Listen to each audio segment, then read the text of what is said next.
Welcome, everybody. Welcome to the Wednesday night loving kindness class. It's wonderful to be here with you this evening. My name is Alex. Can I get a show? Anybody new to the Dharma Bum Temple? Is your time here? Awesome. Did your friend bring you? Awesome. Thank you. Anyone not new to the Dharma Bum Temple, but new to Wednesday? Yeah, I remember you guys too. Awesome. Well, thank you for coming. I appreciate that. So the format of this class is relatively the same as any format, any class here. The format.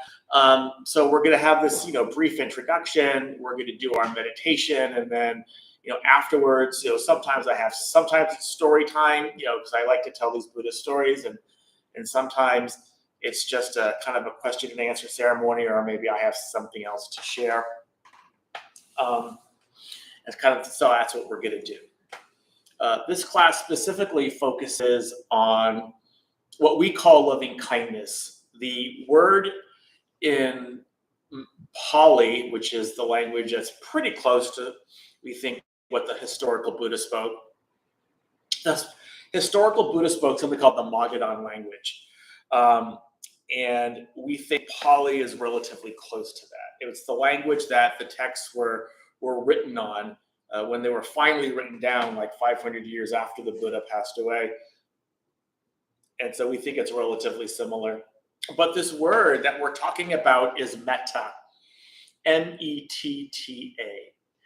And when this ancient word is translated into English 2,500 years later, it has a variety of meaning. Unconditional friendliness, loving kindness, goodwill, amity, concord, inoffensiveness, all these different types of things. There was this monk who had translated it into like 20, 30 different words. It means, the meaning of that word is so rich that one word in English or 4 or 5 words in English aren't enough to really convey what we're trying to convey to you. And so all of these words, and it's also really just a wish to be happy. A wish for ourselves to be happy, a wish for others to be happy, and more importantly than that, a wish for ourselves and others to do the things that cause happiness. This practice is the verb of our practice is loving kindness, right? And so you might want to ask, well, what causes happiness? And it's really, really easy. And it's a phrase that can be used by a lot of different religions around the world. Think good thoughts, speak good words, do good deeds. And those things, the Buddha says, cause happiness, especially if we do them with the right intention, right? Or when you do things with the right intention and you do these, positive things, it's called being very skillful. We love that word in Buddhism. It's very skillful, especially in Theravada Buddhism. We love that word. When 2 Theravada Buddhists are in a relationship, that's also the favorite word they love to use. Like, you're not being skillful.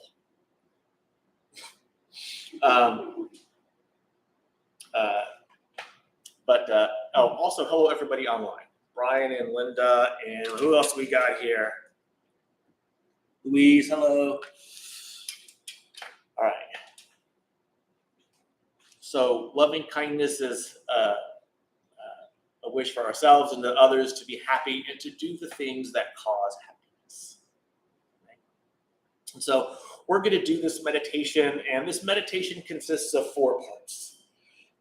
First, this is in part 1. It's like pre-part 1. We're just going to get connected to the breath. And then the first part of loving kindness practice, in this kind of modified way that I do it, is having loving kindness for a benefactor. And a benefactor is anyone who has shown you great love and great kindness, and just reflect on what they've done for you, what they've meant to you, and be really, really grateful for that, right? And then you're going to imagine your benefactor doing this practice for you. So you already have the experience of their love and kindness, So can you just receive all of their loving kindness again? And then we're going to do this practice for ourselves, which is probably the most important part of this meditation.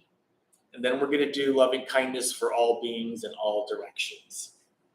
And so I wasn't going to do this, but since we have some new folks here, I want to read the Metta Sutra. And the Metta Sutra is the words of the Buddha from 2,500 years ago that were written down. And so these are the Buddha's instructions on loving kindness. He says, "This is what should be done by one who is skilled in goodness and who knows the path of peace. Let them be able and upright, straightforward and gentle in speech, humble and not conceited, contented and easily satisfied, unburdened with duties and frugal in their ways, peaceful and calm and wise and skillful, not proud or demanding in nature. Let them not do the slightest thing that the wise would later reprove, wishing, in gladness and in safety, may all beings be at ease. Whatever living beings there may be, whether they are weak or strong, omitting none, the great or the mighty, medium, short or small, the seen and the unseen, those living near and far away, those born and to be born, may all beings be at ease.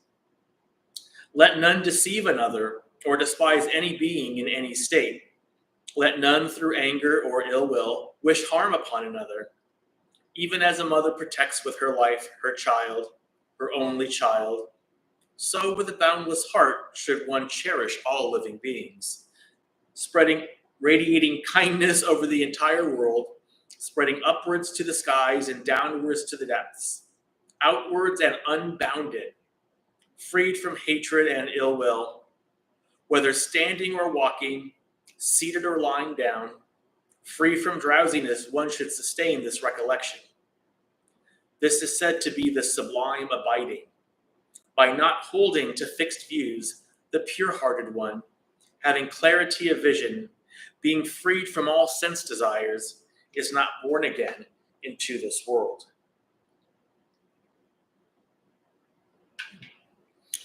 There's a lot to unpack there. But this is how the Buddha said we should practice this loving kindness, how we should relate to other people. All right. Any questions before we start? By the way, before we start, I'm going to guide this meditation. So if you don't know what you're doing, don't worry about it. Everyone get into your position of meditation. Let's begin.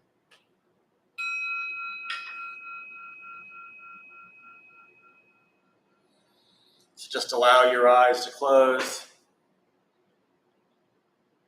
making sure you have that nice seated position that's nice and comfortable for you, nice and sustainable, so you're not likely to move around too much.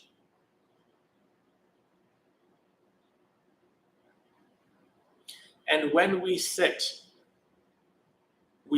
like a Buddha. And you could even imagine yourselves as a Buddha sitting underneath your own tree of enlightenment, because each Buddha has their own tree of enlightenment, ready for the day's abiding.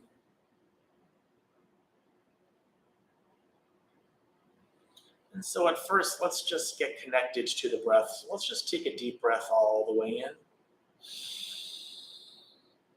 and all the way out. Not forcing it, letting the breath be quite easy and natural at first. And then after like a minute or so, just adjusting your breath to what's most comfortable for you, what breath will make you the most awake and alert, so that you can do this practice with maximum effectiveness. You can place your attention, if you want, at the base of the nostrils, feeling the air go in and out as you breathe. Or on the belly or the chest, feeling its expansion and contraction as you breathe. Just all the way in, all the way out.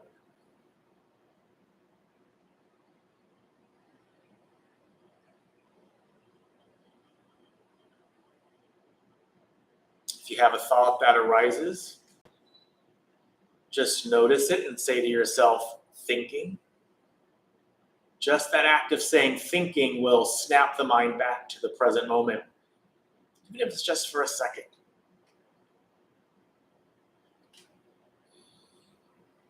As we go through this meditation, you always want to maintain at least about 25% of your attention on the breath to keep you grounded, to keep you from not getting lost in other thoughts while you're trying to do this loving kindness meditation for yourself and for others.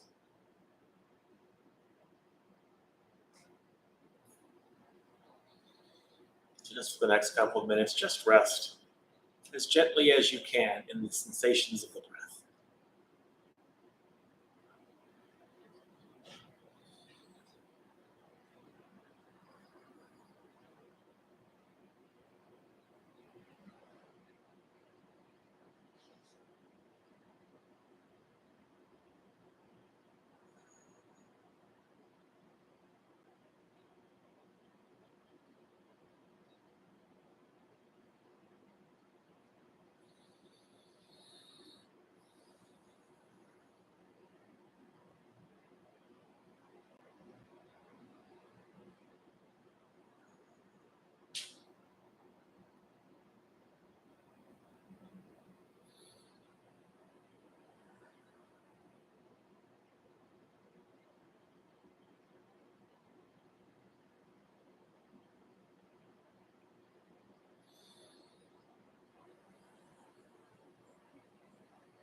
And so to begin our practice of metta, loving kindness, unconditional friendliness, goodwill, let's think of a benefactor. And again, a benefactor is anyone who has shown us great love and great kindness. We just can remember and call to mind the ways that they've benefited us with their love and kindness. And all we have to do is either just radiate loving kindness to them, wishing them happiness, wishing that they do the things that cause happiness, their skillful thoughts, words, and deeds.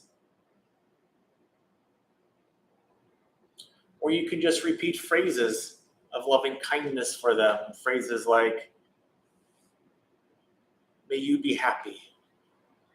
May you be safe from inner and outer danger. May you be well in body and mind. May you be at peace and live at ease in this world.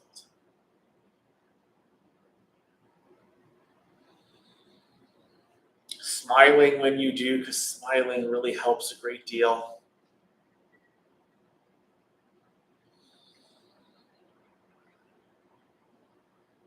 So we'll do this practice for our benefactor for the next few moments.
Now shifting our focus just a little from loving kindness for our benefactor to now imagining our benefactor doing this practice for us.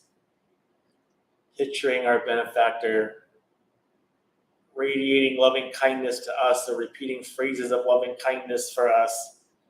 And our only job is just to receive all of it into our own heart. Receive all of their loving kindness. You already have that experience of their love and their kindness. Just call that to mind while you do that. Sometimes it helps to put your hand over your heart. If there's any areas of tension or tightness, any part of your heart that says, no, I can't receive all of this, meet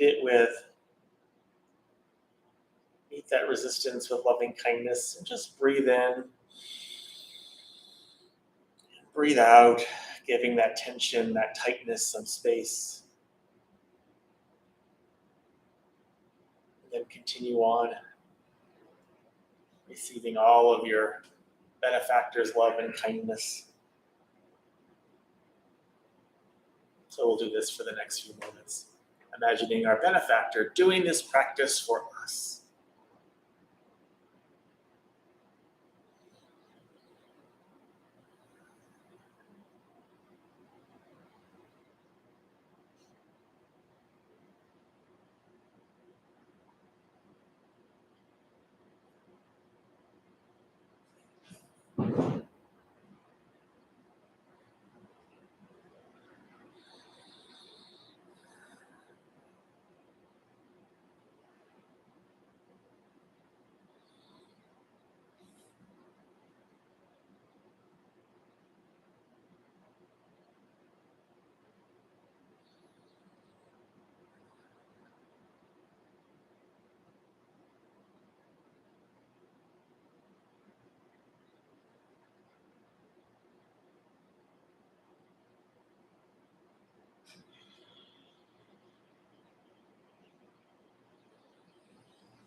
And now, again, shifting our focus to, can we now do this practice for ourselves? And to begin, let's just call to mind our own wish to be happy. A wish that everyone has for themselves. You may not go about it in the most skillful ways all the time, but it's still a wish everyone has for themselves. A wish to be happy, healthy, free from danger, to live in peace and ease. You can use the same phrases. May I be happy. May I be safe from inner and outer danger. May I be well in body and mind. May I be at peace and live at ease in this world. Or you can use a phrase of your own concoction so long as it has a loving and a kind intention behind it. Keeping that smile on your face, maybe keeping that hand over your heart. Being gentle with yourself when you do this part of the practice.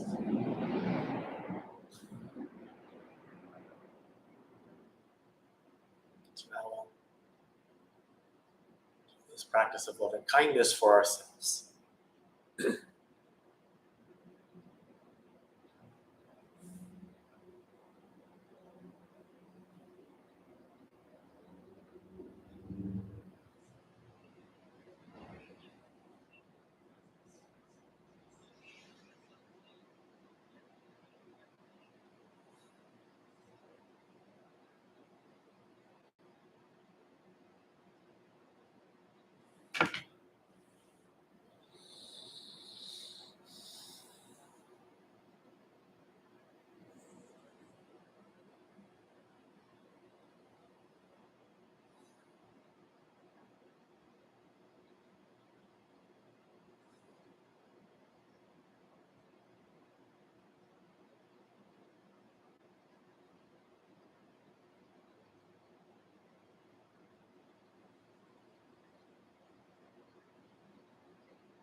And finally, we can explore the limitless quality of the heart, this limitless potential, by doing this practice for all beings in all directions. Wishing all beings happiness, wishing they do the things that cause happiness, spreading upwards to the skies and downwards to the depths, outwards and unbounded, as the Sutra says, including everyone you feel comfortable including.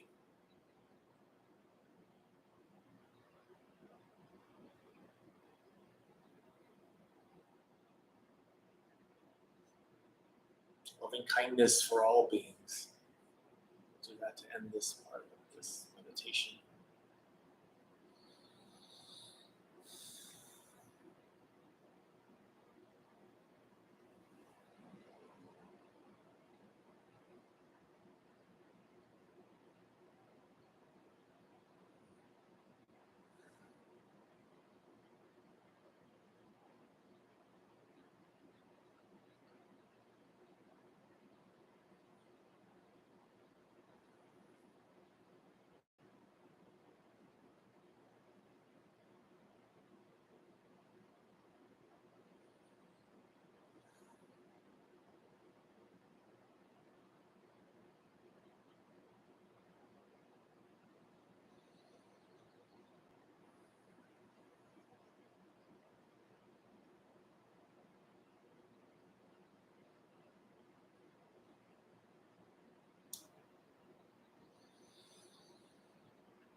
So just open your eyes when you're ready.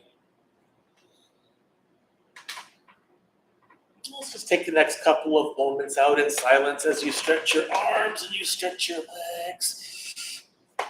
Keeping that mindfulness of loving kindness about you. Not letting go of it just because you stopped meditating.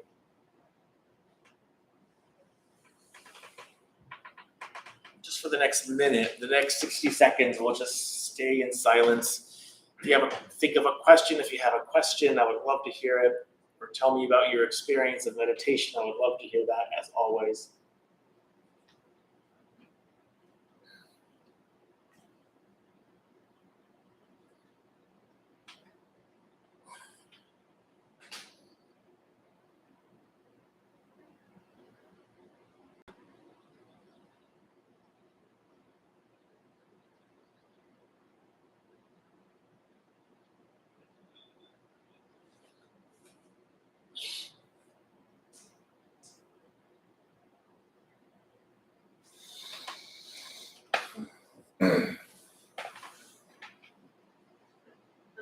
Loving kindness that's most difficult is when it's for myself. And I read that Wait, one more time. The loving kindness what? the loving kindness when I have to do this for myself Right. is the most difficult. And I've recently been listening to pundits speak that this is the most important one to do now that and that they suggested thinking of someone that you have felt compassion and empathy for, and then taking that and trying to direct that towards yourself. I still find it really Yeah, hard sure. to do. And so, the comment was, was that loving kindness for yourself is the most difficult one.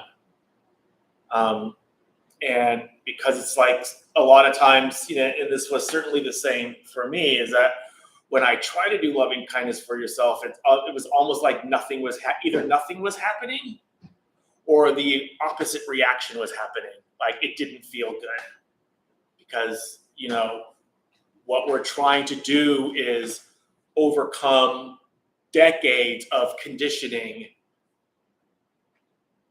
of hating ourselves because that's what we're conditioned to do, whether we know it, whether we don't know it. Because, it's like, oh, you can't have love for yourself. That's selfish. Just love for other people, okay. Let yourself, no way.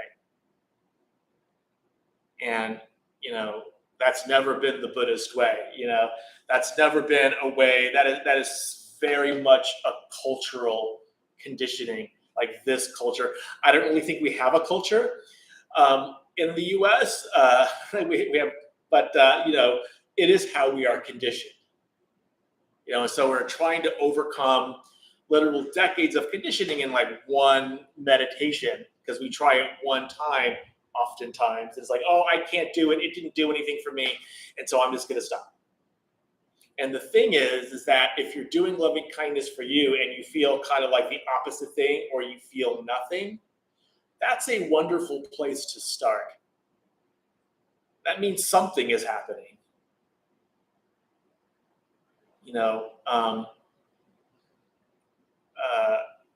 And that, there are a number of strategies that you can undertake to deal with that. And the one that you suggested or you learned about was like the compassion you have for another person. Imagine yourself doing that for you. Imagine you're doing it for you. That what you would give somebody else, why wouldn't you give that to you? So that, and there are a number of ways to kind of deal with this. A lot of times, trying to meet these thoughts with a whole lot of mindfulness that says, well, when you feel like the opposite thing is like just to stop. It's like, well, what's going on here? Instead of like reacting to that, instead of reacting to it with, no, I can't feel this. No, this is too hard. Just stop and just say, well, what are these feelings?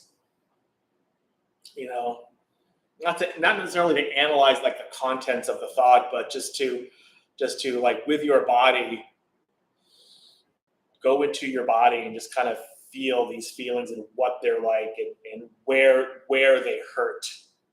Does it hurt in your heart, in your chest? Does it hurt in your head, in your legs, in your butt, in your back? What is this? And then can you, kind of stop with the meditation, and then can you just breathe into wherever that tension and tightness is?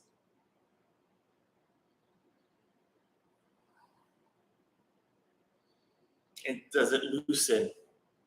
Does it soften? And you can direct the breath towards that to see what that does. And then you can also just whisper, imagining yourself whispering this, and just instead of, may I be happy, may I be happy. Just gently whisper, it's okay. Or even to talk to yourself, it's like, it's okay. It's okay. You deserve this. You can feel this. Because it's really, really, really important. I mean, a lot of times, and we have to, I have to make sure that I say this in the right way, because in the past, I used to say something very similar to, if you can't love yourself, you can't have love for anybody else. And when I heard somebody else say that, I remember myself cringing because, well, basically it isn't true. But what we're trying to say is that loving kindness for yourself is the most important thing you can have for yourself. The most important part of this meditation, having loving kindness for yourself, because if you have that experience of loving kindness for yourself, it's like an eternal wellspring. It'll just naturally exude, naturally flow onto others, because you don't want anybody to be without this feeling. This feeling is so good. I want you to have it too. I want you to have it too. I want everybody to have this amazing feeling that I feel. When your heart is so warm and so spacious and open, you can get to that place. So it's not that, your love is useless or pointless or without value. None of that is true. It doesn't matter if you absolutely, completely hate yourself.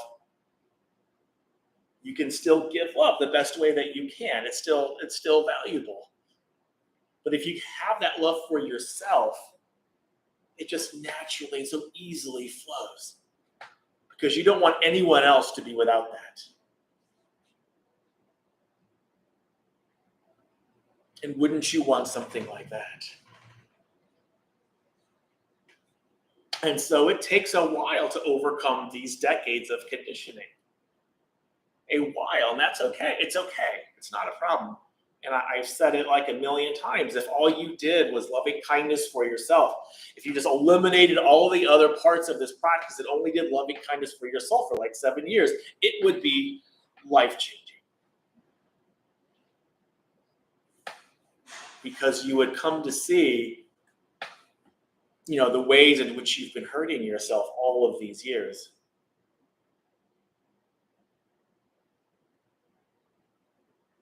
You would find something else, an alternative, so much better, so much healthier and happier and wonderful. And you would get to that point where it would just naturally spill onto everybody else, and everyone would want to be around you.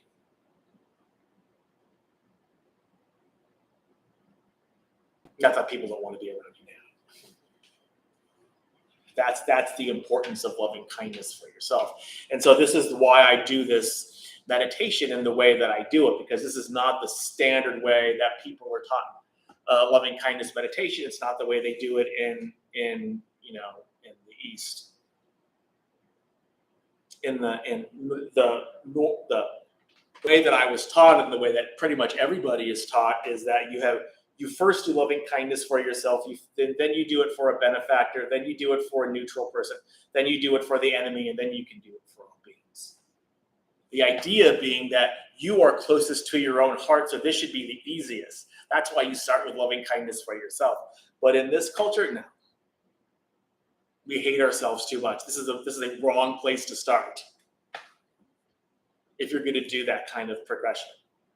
it makes sense if you're in a Buddhist country, because they're taught this from a really, really early age. And they're conditioned differently than we are.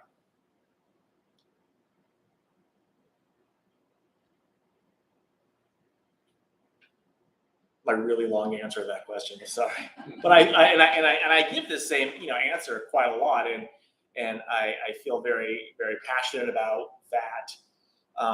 That this is an epidemic here in this country. Don't care about anybody else. Only care about yourself. Only care about something if it happens to you, or if you're affected by it, or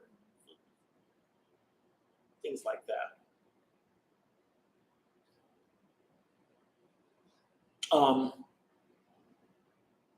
Any questions on the instructions at all? Hopefully they were relatively straightforward.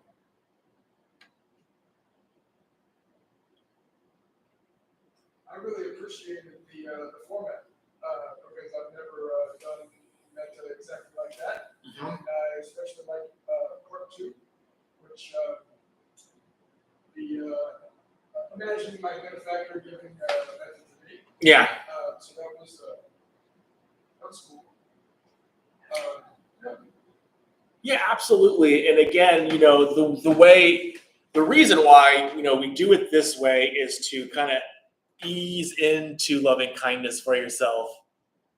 To kind of ease into it, just kind of tenderize your heart as much as we can first before you do loving kindness for yourself. Because again, this benefactor that you chose, you already have that experience of their loving kindness in your heart. You already know what that is. You already know what that feels like. And so before you do loving kindness for yourself, which could be difficult for some people, can you then just remember that you're worthy of this because someone else thought you were worthy of this? Someone else thought, wow, you're an awesome person. I really want to do this for you. And then you can think, well, if they think that I'm worthy of this, maybe I can think that too. Maybe that's a possibility. And so we're hoping just to kind of butter you up, if you will, just a little bit, so it's not so painful, so it's not such a shock.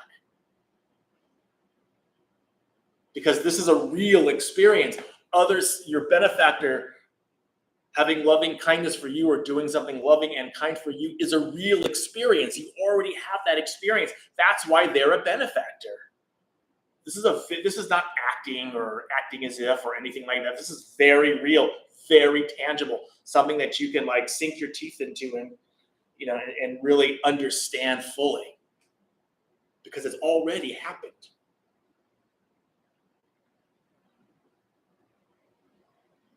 So hopefully, because of this, you can just oh yeah, you can overcome some of this conditioning, little by little.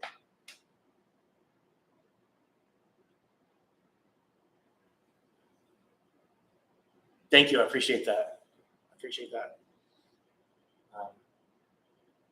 So anybody online or here want to talk a little bit about their experience of this loving kindness meditation?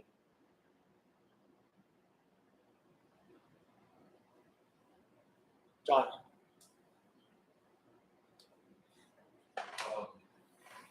Bringing it inward was very different this time, perhaps because I was coming from a place of a lot of pain. Mm-hmm. And so it's kind of yeah, bring it on. I mean, I was eager. And so there's no hesitation. I feel a little weird about that because it makes me feel a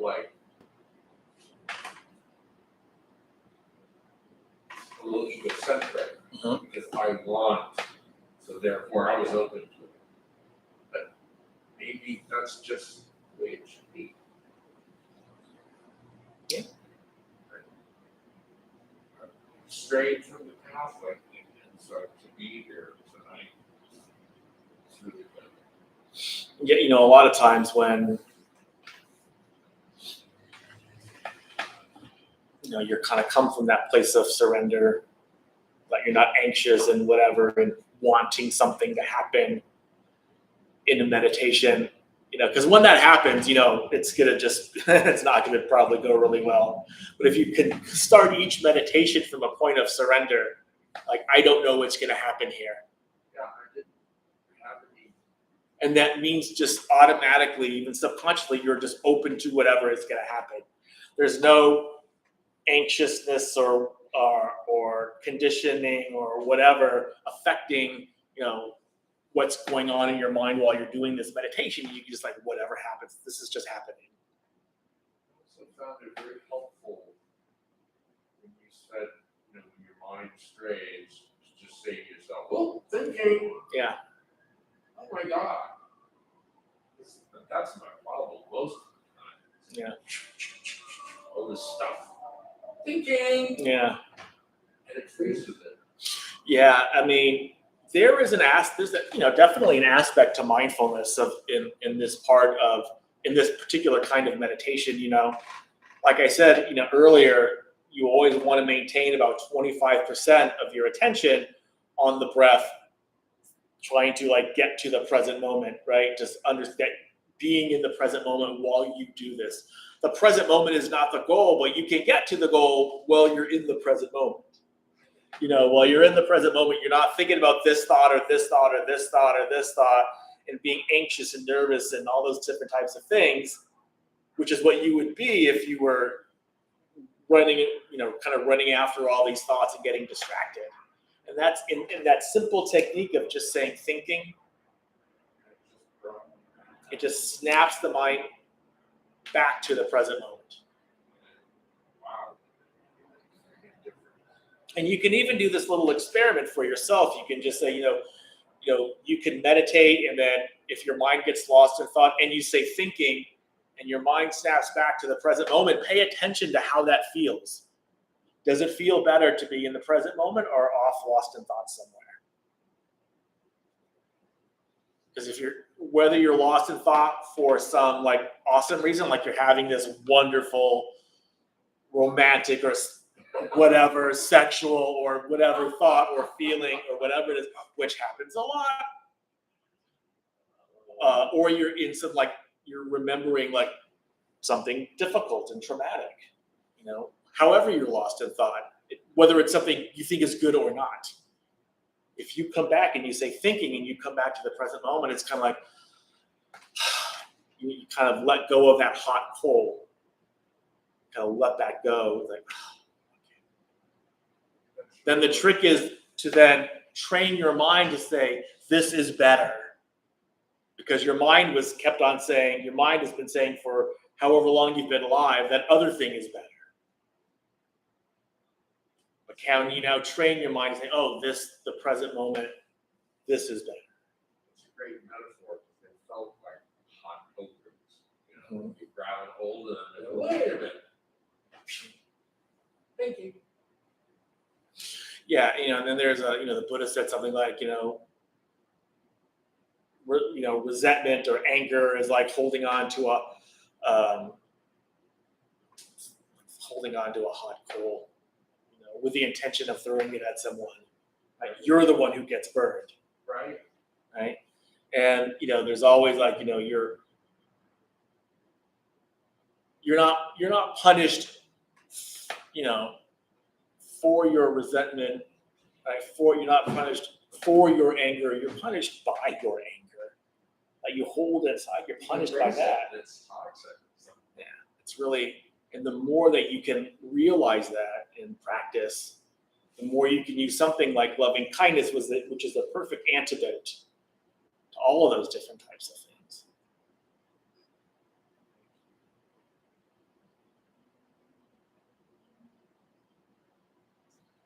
Anyone else? I have one more thing. Yeah, sure. So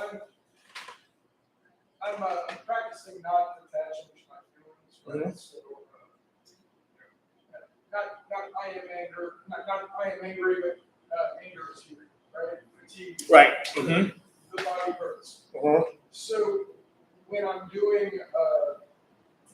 loving kindness for myself, I tend to say something along the lines of, may this be happy, healthy, safe. But just based on everything that you said this evening, I wonder whether that is not so focused enough. You know what I mean? And I think kind of what you just talked about is like the hindrances, kind of how we deal with the hindrances, like not saying that I am angry, just saying there is anger here. There is sloth here. There is torpor here. There is anxiety here. Whatever that is, there is sensual desire in me.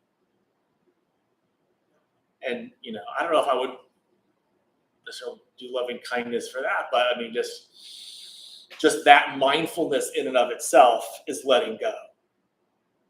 Just because you're not personalizing it that way. Like you're angry, like I'm angry. And when you say like that, you're like holding it on like that. But to say like, there is anger in me or sensual desire in me or ill will in me. Right. So what I was saying is I was taking that same phraseology and applying it to the metta and wondering whether that's okay, right? So instead of saying, may I be happy, healthy, and safe, I might say, may this be happy, healthy. The anger and No, meaning this feeling? this meaning me without focusing on self, right? Or maybe may happiness, healthiness, and safety be here, right? Oh, okay, yeah. Like that. Yeah. So I guess my question for you is that okay, or does it necessarily need to be made out? Try it out. Yeah, try it out. Experiment and see if that see what the results are. Absolutely. Thank you, guys. Thank you for being here. Thank you for coming. It's wonderful to have you as always. So we're gonna do my closing little thing here, and then we're gonna have announcements. We're gonna have our announcer person from there. Or are you gonna come up here? Let's just join our palms together at our hearts, please, before we do that. And may the benefits of this meditation, this discussion be received by all beings. May all beings be free from suffering. May all beings be at peace. May all beings be joyful and at ease. May all beings be happy. May all beings be loved and seen for the radiant, beautiful people that they are, that you are. Thank you for coming.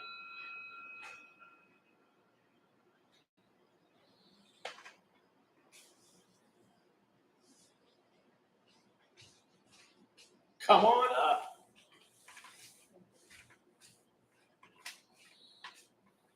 Go ahead. Hello everyone. I'm tonight's host, Munira Gulwar. We opened the Dharma Forum Temple 15 years ago to introduce Buddha's practice to those who show up. Those who lead are not monks, gurus, masters, or teachers, and are not looking for students. They are simply practitioners sharing their interpretation of the practice with others. Just about every night, we have different classes led by different people from various Buddhist traditions. We have a recovery sangha that meets several times a week for anyone battling addiction, drugs, alcohol, or anything else for that matter. A family sangha for parents, kids, toddlers, and teens, which currently meets once a month, and we also offer a half-day silent retreat the first Saturday of the month with an RSVP required. Everything we offer here is always free. The full schedule is on our website and also posted in the entry hall above for sure. We also have a lending library. If you see a book you like, feel free to borrow it and bring it back whenever you are done with it. please straighten your seat. Our question before you leave out, and if a few people could stay to close and latch the windows, that would be helpful. Thank you for being here. We wish you well, and hope to see you all again. Thank you. Awesome. I have my glasses. Oh, that's okay. Don't worry about it. Thank you, guys. We'll see you next time.